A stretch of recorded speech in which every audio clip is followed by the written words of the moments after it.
Welcome to our channel. నేను మీ జాకిర్ హుసేన్. ఇక robin hood movie ఈవెంట్లో రాజేంద్ర ప్రసాద్ గారు డేవిడ్ వార్నర్పై చేసిన కామెంట్స్, అట్లానే ఇప్పుడు రీసెంట్గా ఆయన మళ్ళీ సారీ కూడా చెప్పడం జరిగింది. దీని గురించి డిస్కస్ చేద్దాం. ప్రస్తుతం మనతోటి సీనియర్ జర్నలిస్ట్ యజ్ఞమూర్తి గారు ఉన్నారు. వెల్కమ్ చెప్పేద్దాం. Hi sir. హాయ్ జాకిర్. అయితే ఇప్పుడు సీనియర్ ఆర్టిస్టు అలానే ఒక హీరో రాజేంద్ర ప్రసాద్ గారు మొన్న కామెంట్స్ చేశారు రాబిన్ హుడ్ మూవీ ఈవెంట్లో. అయితే ఇప్పుడు సారీ చెప్పడం జరిగింది సార్. అసలు దీన్ని ఎలా చూడొచ్చు, ఏం చెప్తారు?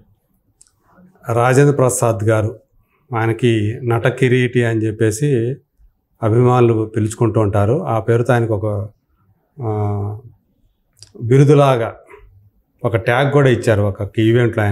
ఆయన సన్మానించుకున్నారు. అట్లా ఆయన మనకు చెప్పాలంటే కామెడీ సినిమాలతో స్టార్డమ్ సంపాదించుకున్నటువంటి మొట్టమొదటి హీరో అంటే రామ్ ప్రసాదే చెప్పుకోవాలి. వీళ్ళందరూ పక్కన పెడితే మన మాస్ స్టార్స్ ఎవరైతే ఉన్నారో ఎన్టీ రామారావు గారు, అక్కినేని నాగేశ్వరరావు గారు, కృష్ణ, శోభన్ బాబు, చిరంజీవి, బాలకృష్ణ, నాగార్జున, వెంకటేష్, వీళ్ళందరూ కూడా ఒక తరం తర్వాత రెండో తరం, మొత్తం 3 తరాల కథానాయకులు అనుకోవాలి. వాళ్ళందరూ కూడా మాస్ స్టార్స్. చిరంజీవి తరానికి సంబంధించినటువంటి చిరంజీవి, బాలకృష్ణ, నాగార్జున, వెంకటేష్ ఒక తరానికి సంబంధించినటువంటి మాస్లో విపరీతమైన ఫాలోయింగ్ ఉన్నటువంటి స్టార్లు. వాళ్ళ టైంలో కామెడీ సినిమాలతోటి మనందరినీ కూడా అలరిస్తూ ఆహ్లాదాన్ని పంచుతూ వచ్చినటువంటి హీరో ఎవరంటే రాజేంద్ర ప్రసాద్ గారు. మరి హీరో కూడా ఆయన దరిదాపులోకి వెళ్ళాల. చంద్రమోహన్ గారు కూడా కామెడీ సినిమాలు చేశారు. ఆయన కృష్ణ, శోభన్ బాబు తరానికి చెందినటువంటి హీరో. కానీ రాయం ప్రసాద్ లాంటి స్టార్డమ్ ఆయన అందుకోలేదు. రాయం ప్రసాద్ గారు వేరే అనుకోవాలి. ఆ తర్వాత కాలంలో మళ్ళీ ఆయనలాగా అవుతాడు అని అనిపించుకున్నట్టు అల్లరి నరేష్ మళ్ళీ ఆయన వేరే సినిమాలకు మళ్ళీపోయాడు. ఆయన కామెడీ సినిమాలు కొన్ని చేశారు, చాలా బాగా మంచి పేరు సంపాదించుకున్నాడు. తర్వాత మళ్ళీ ఆయన తన జానర్స్ని కూడా చేంజ్ చేసుకుంటూ వస్తున్నాడు. కేవలం కామెడీ హీరో అని కాకుండా అన్ని రకాల పాత్రలు చేయాలి, సీరియస్ సినిమాలు కూడా చేశాడు ఆయన. ఇప్పుడు కూడా చాలామంది సాయంత్రం మనకు హాయిగా నవ్వుకుందాం అనుకున్న వాళ్ళు చాలామంది రాయం ప్రసాద్ గారి సినిమాలు చూసుకుంటారు. అంత ఒక స్టార్ కామెడీ హీరో అంటే ఆయనే.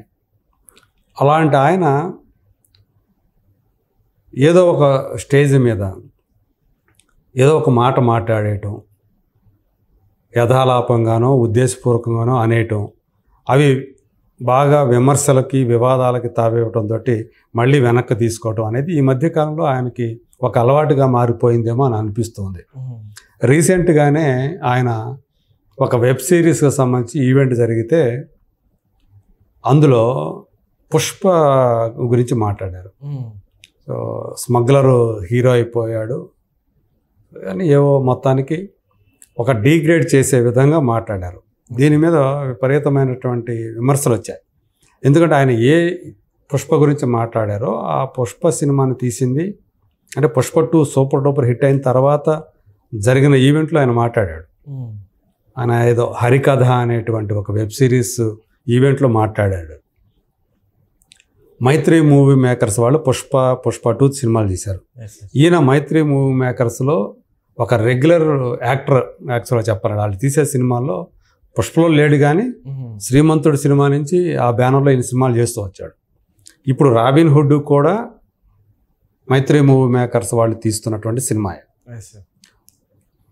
అందుకని మళ్ళీ ఆ పుష్పకు సంబంధించి ఆయన ఏవైతే వ్యాఖ్యలు చేశాడో అవి బాగా బ్యాక్లాష్ అయ్యేటప్పటికి, ట్రోలింగ్ చేసేటప్పటికి మళ్ళీ ఆయన దాన్ని వెనక్కి తీసుకున్నాడు. నేను అన్నది ఒకటైతే దాన్ని ఇంకొక రకంగా మార్చేశారు అన్నట్టుగా ఆయన వివరణ ఇచ్చుకున్నారు. కానీ ఆయన అన్నది మాత్రం అదే. ఇప్పుడు విలనే హీరో అయిపోయాడు, స్మగ్లర్ హీరో అయిపోయాడు అన్నది ఏదో మాట్లాడేశాడు ఆయన. సో దాని మీద విమర్శలు రావడం, గతంలో కూడా ఆయన అట్లాగే ఏదో ఒకటి నోరు బారేసుకోవడం, మళ్ళీ అవి గొడవలు విమర్శలు రావడంతో మళ్ళీ వివరణ ఇవ్వటాలు ఇది కూడా జరిగాయి.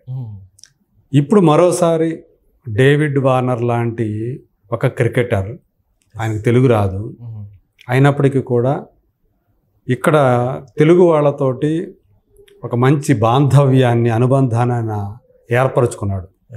ఆయన హైదరాబాద్ సన్ రైజర్స్ IPL టీంలో సభ్యుడు ఒకప్పుడు. మొన్నటి దాకా కూడా, లాస్ట్ టైం దాకా కూడా ఓపెనింగ్ బ్యాట్స్మెన్. ఆస్ట్రేలియాలోనే వాళ్ళ జాతీయ జట్టులో ఒక చెప్పాలంటే నెంబర్ 1, 2, 3లో ఖచ్చితంగా ఆయన కూడా ఒకడు ఉన్నాడు ఆస్ట్రేలియా జాతీయ జట్టులో. అది టెస్ట్ క్రికెట్ కావచ్చు, వన్డే క్రికెట్ కావచ్చు, T20 క్రికెట్ కావచ్చు, 3 ఫార్మాట్స్లో కూడా ఆయన గొప్ప ఓపెనర్. అలాంటి వ్యక్తి మన ఇక్కడికి వచ్చి హైదరాబాదు టీంతో పాటు ఉంటూ ఇక్కడ తెలుగు సినిమాలు చూస్తూ, తెలుగు సినిమాల్లో ఆయన పాటలు వింటూ, తనకు నచ్చిన వాటికి ఆయన అందులో ఉన్నటువంటి హుక్ స్టెప్స్కి రీల్స్ చేస్తూ తన భార్యతో కలిసి అట్లా వాటికి కూడా ప్రాచుర్యం పొందటంలో, బాగా వాటికి పబ్లిసిటీ రావడంలో ఆయన కూడా తన పాత్ర పోషించాడని చెప్పాలి. చాలా మెచ్చుకుంటూ గుంటూరు కారం దాకా కూడా ఆయన ఎన్నో రీల్స్ చేశాడు. పుష్ప మీద ఆయన చేసిన రీల్స్ సాంగ్స్ మీద విపరీతంగా పాపులర్ అయ్యాయి. అలాంటి వ్యక్తిని రాబిన్ హుడ్లో, అంటే అతనిలో మంచి యాక్టర్ ఉన్నాడనే విషయాన్ని మన వాళ్ళు గుర్తించి, మన సినిమా వాళ్ళు ఇందులో రాబిన్ హుడ్లో ఒక మంచి పాత్ర ఏదో ఇచ్చారు, ఆయన చేశారు. దానికి సంబంధించిన ఆ సినిమాకి సంబంధించినటువంటి అది అందులో రాబిన్ హుడ్లో టైటిల్ రోల్ని నితిన్ చేశాడు. ఆయన సరసన హీరోయిన్గా శ్రీలీల యాక్ట్ చేసింది. సో ఈ మధ్యకాలంలో మంచి దాని ట్రైలర్ అవి కట్టు రిలీజ్ అయిన తర్వాత రాబిన్ హుడ్ మీద మంచి అంచనాలు పెరిగిపోయాయి. వెంకీ కుడుముల డైరెక్టర్, మంచి ఎంటర్టైనర్, యాక్షను ప్లస్ ఎంటర్టైన్మెంట్ మేళవించిన సినిమాగా అది మనకి కనిపిస్తుంది. ట్రైలర్ చూసిన తర్వాత ఖచ్చితంగా ఇది హిట్ అవుతుంది అనేటువంటి అంచనాలు ఏర్పడ్డాయి. ఆ సినిమా ప్రీ రిలీజ్ ఈవెంట్లో ఈయన అంటే చెప్పడం, ఈ నవ్వించే ప్రయత్నం, ఒక అల్లరి చెయ్యాలని ప్రయత్నం చేశాడు. కానీ అదేమైంది, మిస్ఫైర్ అయింది. ఈయన్ని డేవిడ్ వార్నర్ అనే వ్యక్తిని, మిగతా వాళ్ళందరి గురించి బాగానే మాట్లాడుతూ మన తెలుగు వాళ్ళ గురించి, డేవిడ్ వార్నర్ దగ్గరకు వచ్చేటప్పటికి గబక్క ఆయన నోటి నుంచి రాకూడనటువంటి పదాలు దొరికాయి. దొంగన ఇట్లా ఏదో అన్నాడు, ఆడు ఈడు ఇట్లా మాటలు మాట్లాడాడు. అంటే ఆయన అక్కడ ఉద్దేశం చూస్తే తక్కువ చేయటమో లేకపోతే సులకన చేయటమో అనేవి కాదు, చనువు కొద్దీ మాట్లాడటానికి ప్రయత్నం చేసినట్టు కనబడుతుంది. కానీ మనకు ఒకటి ఉంటుంది, ఎక్కడికైనా వెళ్ళినప్పుడు, ఏ ప్లేస్కైనా వెళ్ళినప్పుడు, హోటల్కో లేకపోతే ఇంకో చోట వెళ్ళినప్పుడు టేబుల్ మేనర్స్ అనేది ఉండాలి. అంటే ఆ టేబుల్, మనం కూర్చున్న టేబుల్ దగ్గర ఒక మర్యాదకరంగా ప్రవర్తించాలి. మన చుట్టూ కూడా కొన్ని టేబుల్స్ ఉంటాయి, అక్కడ వేరే మనుషులు ఉంటారు, వాళ్ళకి ఇబ్బంది కలగకూడదు, దానితో టేబుల్ మేనర్స్ అంటారు. అదేవిధంగా స్టేజ్ మేనర్స్ కూడా ఉంటుంది. స్టేజ్ మీద ఉన్నప్పుడు, ఒక వేదిక మీద ఉన్నప్పుడు అక్కడ మన బాగా సన్నిహితులైన వాళ్ళ గురించి వాళ్ళు ఏమన్నా కానీ వాళ్ళు ఏమనుకోరులే అనుకొని మనం ఏదైతే కొన్ని మాటలు మాట్లాడతామో అది ఖచ్చితంగా బ్యాక్ ఫైర్ అయ్యే అవకాశాలు ఉంటాయి. ఎందుకంటే ఆ మాటలు మాట్లాడి అందరూ చూస్తూ ఉంటారు. ఇవి కొన్ని లక్షల మంది వీడియోల రూపంలో చూస్తారు. దీన్ని మన భాషరాని క్రికెటరు, చాలా గొప్ప క్రికెటర్ని పట్టుకొని అలాంటి మాటలు మాట్లాడితే అది చాలా ఆయనకే అగౌరవం. అది అలా మాట్లాడి, ఆయన వయసు ఏంటి, డేవిడ్ వార్నర్ వయసు చిన్నవాడే కావచ్చు రాంప్రసాద్ కంటే, రాంప్రసాద్ వయసు ఏంటి, ఆయన ఒకరి గురించి మాట్లాడేటప్పుడు, ఒక గొప్ప క్రికెటర్ గురించి నీ సినిమాని యాడ్ చేయొచ్చు, అలాంటి మాటలు మాట్లాడి ఇప్పుడు సారీ చెప్పడం.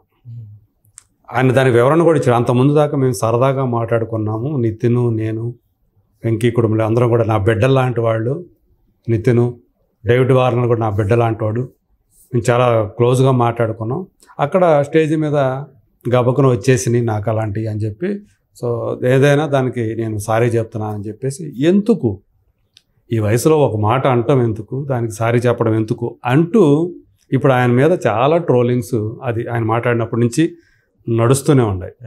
అంటే మనం ఏంటి అనేది మనం మాట్లాడే భాష చెప్తుంది, మన ప్రవర్తన చెప్తుంది. రాంప్రసాద్ నటుడిగా ఎంత పెద్ద పేరు సంపాదించుకున్నా, మనల్ని ఎంతగా నవ్వించినా, స్టేజ్ మీదకి వచ్చేటప్పటికి ఆయన ఇట్లా అమర్యాదకరంగా మాట్లాడటం, ప్రవర్తించడం అనేది ఈ మధ్యకాలంలో తరచూ జరుగుతుందని చెప్పేసి చాలామంది ఆయన విమర్శిస్తున్నారు, ట్రోలింగ్ చేస్తున్నారు.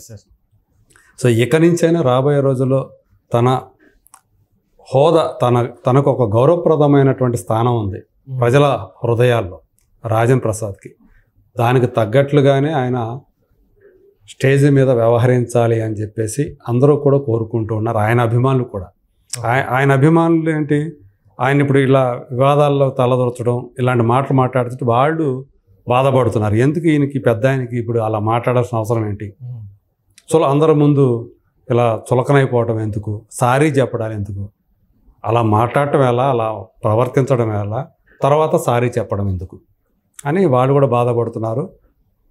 రాబోయే రోజుల్లో ఇక నుంచి ఆయన సాధ్యమైనంత వరకు కూడా ఎంతవరకు మాట్లాడాలో అంతవరకు మాట్లాడి కూర్చుంటే బెటర్ అని చెప్పేసి కూడా సూచిస్తున్నారు.